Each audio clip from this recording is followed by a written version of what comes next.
Hello everyone, my name is Ajay Hariban. I am the assistant professor at College of Computer Science and Information Technology, Latur. So welcome back to the JSP and Serverlet online tutorial classes. So in the last video session, we saw that what is meant by the JSP, what are the features of Serverlet. So in this tutorial, we will see how we can download. If you want to develop a web page using a JSP and Servlet, then there is two need there is a two software. First software you need a Apache Tomcat server, and the second is that you need a Eclipse IDE for developing the web applications. So first you need to download the Apache Tomcat server. So this is the Apache Tomcat server you can download from tomcat.apache.org. So this is a versions of recently released versions of Apache Tomcat server. So I am using the here Tomcat 8 and Tomcat 8. I am using here 8.5. This is a version. You can download the zip file or you can download the installer. Okay. So once you install the Apache Tomcat server, so there is a folder present in. So this is a C drive. In C drive, program files. In program files, there is a folder that is Apache Software Foundation. Okay, so once you install the server, you need to download the Eclipse IDE for Java EE developers. So I am using the here Eclipse Oxygen. So once you download the Eclipse, place the folder, that is Eclipse folder, into a C drive. So I am placing here the Eclipse GEE Oxygen version. Okay, so this folder will place on the C drive.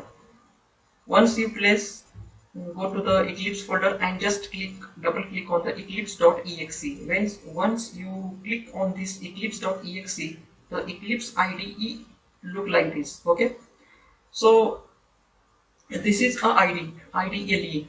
अगर आपको कोई JSP का या फिर JSP में आप कोई web page बनाना चाहते हैं तो आपको क्या लगता है कि दो सॉफ्टवेयर लगते हैं. पहले तो एक तो टॉमकैट सर्वर लगता है आपको, जो आपके पेजेस रन होने होंगे, और उसके बाद आपको एक सॉफ्टवेयर लगता है IDE लगती है, जहाँ से आप पेज को डेवलप कर सकेंगे. तो इक्लिप्स को आप जैसे खोलते हैं तो ये आपका इक्लिप्स आपके सामने आ जाता है. तो पहले आपको क्या करना पड़ता है कि पहले आपको सर्वर को कॉन्फ़िगर करना पड़ता है. तो सर्वर को कॉन्फ़िगर कैसे करेंगे आप?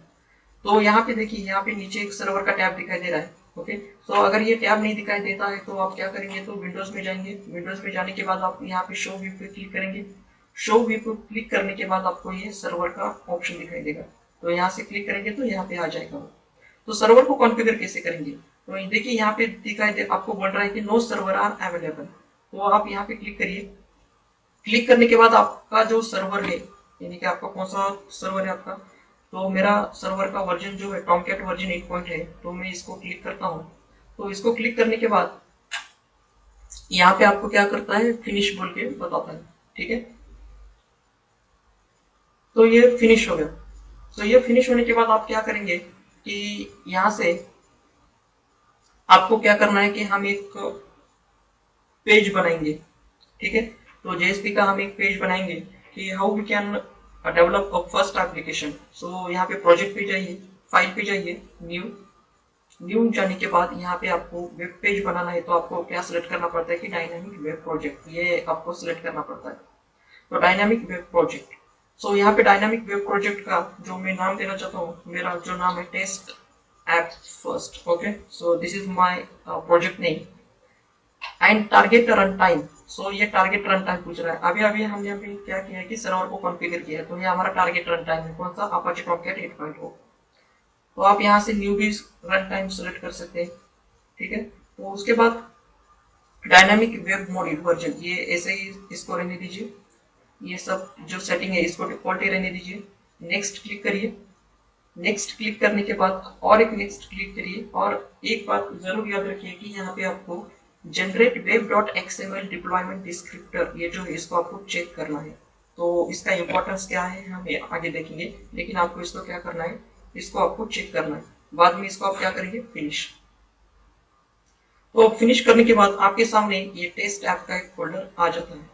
तो ये टेस्ट ऐप में आप हमको एक दो फोल्डर बहुत इंपॉर्टेंट है. फर्स्ट जो फोल्डर है वो जावा रिसोर्सेस और दूसरा जो फोल्डर है वो web content. So in Java resources, all the Java class files are present here in the Java resources. In the web content, there are two folders are present. One is the meta inf and second one is the web inf. So in the web content, there is the JSP files, HTML files, CSS files. All these files are present in the web content file. So these two files are important for us. That is the Java resources. All the Java class files are present here, and web content. This folder. In this folder, all the JSP files, HTML files, CSS files. That all those files are present in the web content file. Okay. So suppose I want to create a one JSP file. So right click here, web content. Right click and new and JSP file. So my JSP file that is a. So I am writing here my JSP file name, that is a index.jsp. So this is my JSP file name. Next and finish. So JSP file, I am already told you the JSP file contains the HTML code. Okay, so this is all the HTML code. So I am writing here within a body tag. Suppose for the example I am creating the h1 tag, and in the h1 tag, hello from JSP. So this is a h1 tag. Suppose you want to run this web page, that is index.jsp page. Just right click here and run on server. So save the changes. So ये आपको पूछता है कि Apache Tomcat version ये जो है उसको next करिए, और ये टेस्ट ऐप, तो फिनिश.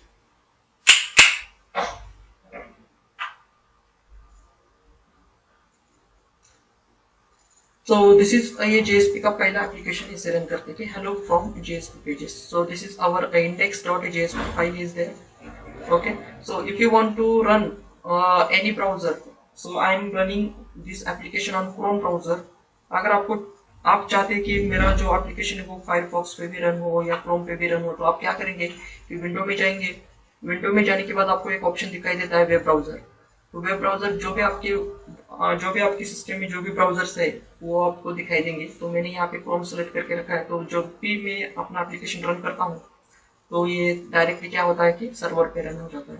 तो यहाँ पे आप राइट क्लिक करिए. राइट क्लिक करने के बाद रन एज और रन ऑन सर्वर ये ऑप्शन दिखाई देता है. फिर से आपको ये पूछेगा next finish. So hello from the JSP. So in this way you can create one JSP file. So how we can create a JSP file? In the web content, right click, new, and name of the file, that is a JSP file. Okay, so this is a way you can create a JSP file by using the Eclipse IDE. So I am using here Eclipse Oxygen version. You can also use a same version for developing the JSP or servlet applications. Okay, so this is a way you can create a JSP file. Okay, so next we will see that how we can create a servlet. How we can create a servlet. So servlet can be created. So मैंने आपको पिछली बार ही बताया कि अभी मैंने आपको बताया कि जो भी डॉट क्लास फाइल रहती है वो सब क्लास फाइल ये जावा रिसोर्स के अंदर रहती है. तो हमको यहाँ पे क्या करना पड़ता है कि हमको यहाँ पे अगर आप सर्वलेट डिजाइन करना चाहते हैं, तो सर्वलेट का पेज बनाना चाहते हैं, तो सर्वलेट का पेज बनाने के लिए आपको चाहिए यहाँ पे एक क्लास फाइल. ओके, सो हम क्लास फाइल कैसे करेंगे क्रिएट. देखिए ये जावा रिसोर्स है. जावा रिसोर्स पर आप न्यू, यहाँ पे आप एक क्लास फाइल लेंगे. सो मैं क्लास फाइल का नाम देता हूँ, that is a hello servlet. So ये मेरा क्या है, क्लास फाइल का नाम है हेलो सर्वलेट. सो यहाँ पे आप क्या करेंगे, डायरेक्टली फिनिश करने के बाद ये आपके सामने एक सर्वलेट जो है, ये सर्वलेट के class that is hello servlet. Okay, so हम क्या करेंगे यहाँ पे, अब हम यहाँ पे सर्वलेट डिजाइन करेंगे. ये सर्वलेट की कोडिंग कैसे करते हैं, मैंने तो अभी क्लास फाइल ली है. तो क्लास फाइल का नाम क्या है, हेलो सर्वलेट. तो आप इसको क्या करेंगे, आप इसको एक्सटेंड करेंगे. तो एक्सटेंड कैसे करेंगे आप इसको, देखिए x tends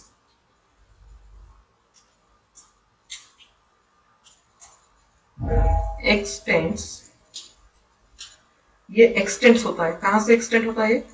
HTTP servlet. Okay, so ये हमने क्या किया कि इस क्लास को हमने एक्सटेंड किया है, कहां से? HTTP सर्वलेट से।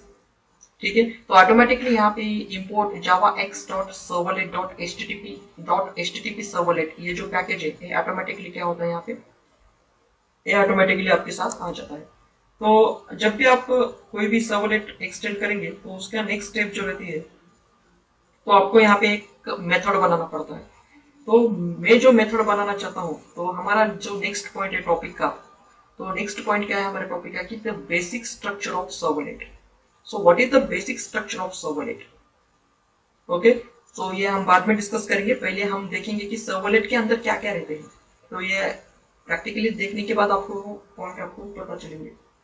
तो मैं यहाँ पे क्या करूंगा कि मैं यहाँ पे एक मेथड बनाऊंगा। तो हम स्ट्रक्चर देख रहे हैं कि सर्वलेट का स्ट्रक्चर क्या रहता है, कि सर्वलेट के अंदर क्या क्या रहता है। पहले तो हमने क्या किया, पहले स्टेप में तो HTTP सर्वलेट जो है, HTTP सर्वलेट ये क्लास को एक्सटेंड किया। ठीक है, तो हम एक मेथड बनाएंगे, method that is a public void, so public void, there is a method called doGet. Okay, so there are two types of method, doGet and doPost. So doGet method, it required or two argument. First, the HTTP servlet request, and second, HTTP servlet response. So it required two argument, that is HTTP servlet request. So this is a HTTP servlet request, इसका एक object create किया है हमने, request comma HTTP servlet response. So this is a response. So ये हमने दो argument हमने क्या किए, बनाए इसके, एक रिक्वेस्ट जो क्लाइंट रिक्वेस्ट करता है और सर्वर को, और सर्वर उसका रिस्पॉन्स सेंड करता है बैक टू द क्लाइंट। तो ये जो मेथड है public void do get, that is HTTP servlet request and HTTP servlet response. तो ये हमेशा क्या करता है कि ये हमेशा एक एरर थ्रो करता है।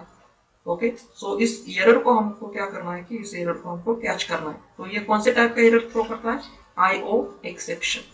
सो this is a exception which is thrown by do get method. Okay, so इसका हमको हमेशा क्या करना पड़ता है कि इसको एक्सेप्शन हैंडल करना पड़ता है।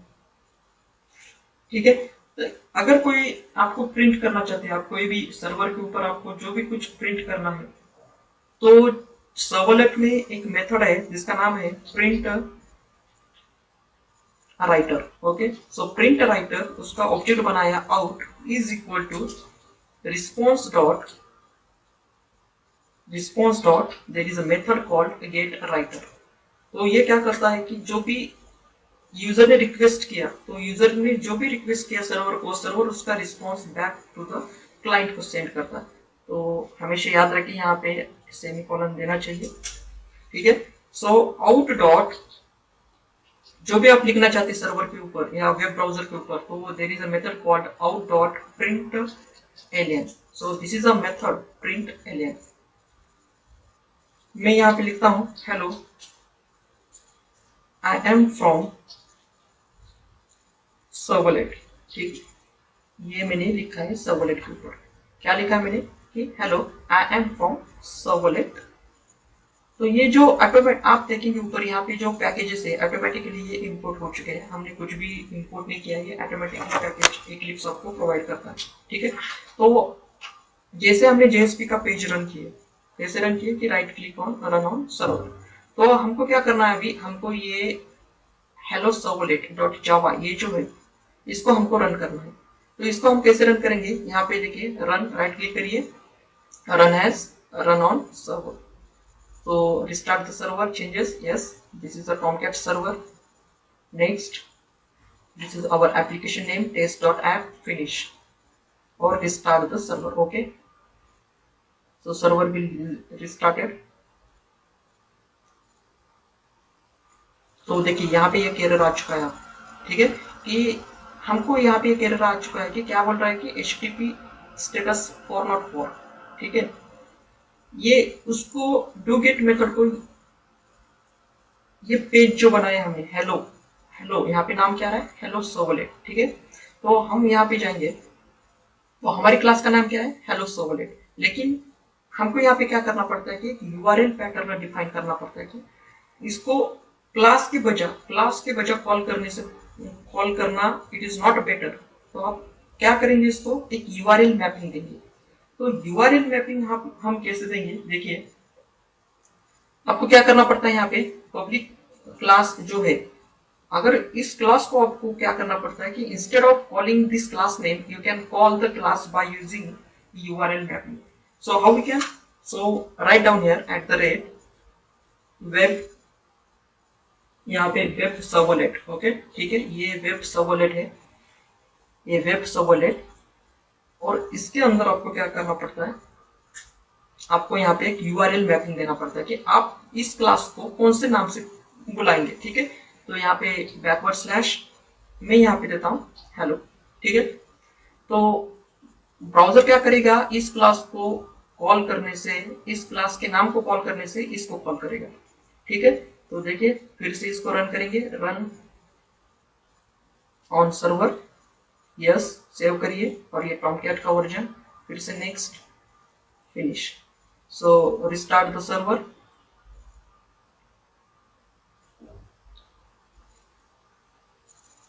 सो देखिए यहाँ पे आउटपुट आ गया। ऊपर का देखिए आप यूआरएल देखिए कि यूआरएल हमने क्या किया कि क्लास के नाम से कॉल करने से बेटर हमने उसको एक यूआरएल मैपिंग दी है, हेलो, ठीक है। तो देखिए आई एम फ्रॉम सर्वलेट। सो इस तरह से हम क्या करेंगे कि सर्वलेट को कॉल कर सकते हैं, इसको बोलते हैं @वेब सर्वलेट। ये जो रहता है @वेब सर्वलेट, इसको बोलते हैं हम यूआरएल मैपिंग, ठीक है। तो बेसिक स्ट्रक्चर ऑफ सर्वलेट के अंदर हमने क्या क्या देखे कि how we can create a class into a servlet. Servlet में हम कैसे क्रिएट करेंगे, उसको एक्सटेंड करेंगे HTTP सर्वलेट के साथ। उसके बाद जब भी हम HTTP सर्वलेट लिखते हैं, तो लिखने के बाद वहां पे एक हमने मेथड डिफाइन किया, उस मेथड का नाम है public void do get method, and the do get method required 2 argument. First is the HTTP request and HTTP response. अगर कुछ भी आपको राइट करना चाहते हैं ब्राउजर के ऊपर, तो there is a method called print writer, उसका हमने ऑब्जेक्ट बनाया, और रिस्पॉन्स डॉट गेट राइटर नाम से हमने उसको कॉल किया। सो आउट डॉट प्रिंटलन, जो भी आप लिखना चाहते हैं वेब ब्राउजर के ऊपर, ये हमने इसे लिख दिया, ठीक है। सो बेसिक स्ट्रक्चर में हमने क्या क्या देखे कि देखिए the basic structure of servlet. A servlet is a Java application programming interface running on the server. Okay? अभी हमने देखा कि ये it is an interface to run on the server, which intercept a request made by the client and generate or send response back to the client. The JavaX servlet and the JavaX servlet.http package. Okay, these are the package which are present here. That is a HTTP servlet, JavaX servlet.http. So these are the package which are present, which are responsible to design a servlet, provide an interface and classes for writing the servlet. ये a simple servlet that generate a plain text. ये जो हमने example देखा है अभी, simple servlet that is a generate a plain text. So इस तरह से हमने क्या किया कि एक plain text को generate किया है। So what are the structures? Structure में क्या क्या है? So पहला जो है doget it is a method. Notice that there is a no main method in above program. देखिए यहाँ पे कोई भी जावा क्लास है, जावा क्लास में हमने कोई भी एक मेन मेथड नहीं डिफाइन की, ठीक है। तो उसके बदले हमने क्या किया, method in the above program when the user enters a URL on the address line of browser, the browser send the request to the servlet doget method, ठीक है। जब भी यूजर क्या करता है, जब भी यूजर अभी इस URL को हिट करेगा, तो इसको हिट करने के बाद ये क्या किया इसने कि इसने रिक्वेस्ट सेंड की किसको, कि ये डोगेट मेथड को इसने क्या किया, रिक्वेस्ट सेंड की। Do get method is called by the container that is a Tomcat. इसको कौन कॉल करता है कि कंटेनर, वेब कंटेनर कॉल करता है जिसका नाम है Tomcat. Do get method take a 2 argument that is a HTTP servlet request and HTTP servlet response. यहाँ पे देखिए डोगेट मेथड 2 आर्गुमेंट को कॉल करता है, एक रिक्वेस्ट और दूसरा रिस्पॉन्स मेथड, ठीक है। और हमेशा एक एरर थ्रो करता है, आपको उस एरर को हैंडल करना पड़ता है, तो एरर का नाम है IO एक्सेप्शन। सो HTTP सर्वर रिक्वेस्ट क्या करता है, lets you get all the incoming data like a form or query data request headers. जो भी यूजर रिक्वेस्ट करता है जो भी सर्वर को, तो उसको कौन हैंडल करता है? HTTP servlet request. और जब भी कोई यूजर रिक्वेस्ट सेंड करता है तो सर्वर उसका क्या करता है? रिस्पॉन्स बैक सेंड करता है यूजर को। सो HTTP servlet response lets you send a document content and response header back to the client. So doGet method throws two types of error. First exception, that is a servlet exception, and second one is the IO exception. You need to include them in a method signature. अभी हमने include किया इसको IO exception और servlet exception, ऐसे दो type के exception को डूगेट method क्या करता है? हमेशा थ्रो करता है, तो आपको उसको क्या करना पड़ता है? हैंडल करना पड़ता है। So you can get a print writer from the response object. Use the print writer object to send document content to the browser. अगर कुछ भी आप लिखना चाहते हैं वेब ब्राउजर के और response back to the client को सेंड करना चाहते हैं, तो print writer is a class. You can just previous this is we define a print, or we can define a print writer. Okay, so this is a method, this is a class, and we create an object and response.getWriter out.println। जो भी आप लिखना चाहते हैं web browser के ऊपर तो आप ये लिख सकते हैं। So at the web servlet, ये हमने ऊपर डिफाइन किया। Instead of calling the class name, you can create a servlet mapping, that is URL mapping इसको बोलते हैं। This is the URL relative to the application hello world.class is invoked with the URL. So this is all about the basic structure of the servlet, how we can download the Apache Tomcat server. So this is Apache Tomcat server, how we can download the Eclipse Oxygen IDE. Okay, so how we can create, how we can configure the server को हमने कैसे configure किया, उसके बाद हमने एक application बनाई। ठीक है, तो एप्लीकेशन कैसे बनाना है क्या नहीं, ये हमने सब यहाँ पे देखा। यहाँ पे फोल्डर का नाम है अपने टेस्ट ऐप, ये प्रोजेक्ट का नाम है। इस प्रोजेक्ट के अंदर दो फाइल इंपॉर्टेंट है, एक जावा रिसोर्सेज और दूसरा web content. In the Java resources all the class files are present, and in the web content all the HTML files, JSP files, CSS files, all these files are present in the web content folder. Okay, so in this way you can create a JSP and servlet pages. So this is our next point, that is the basic structure of the servlet, and how we can we also see a simple program to generate a plain text also. ठीक, okay, so ये है simple plain text generator by using the servlet. So thank you for watching this video. So we will meet in next video with another new point. So do practice yourself. Thank you.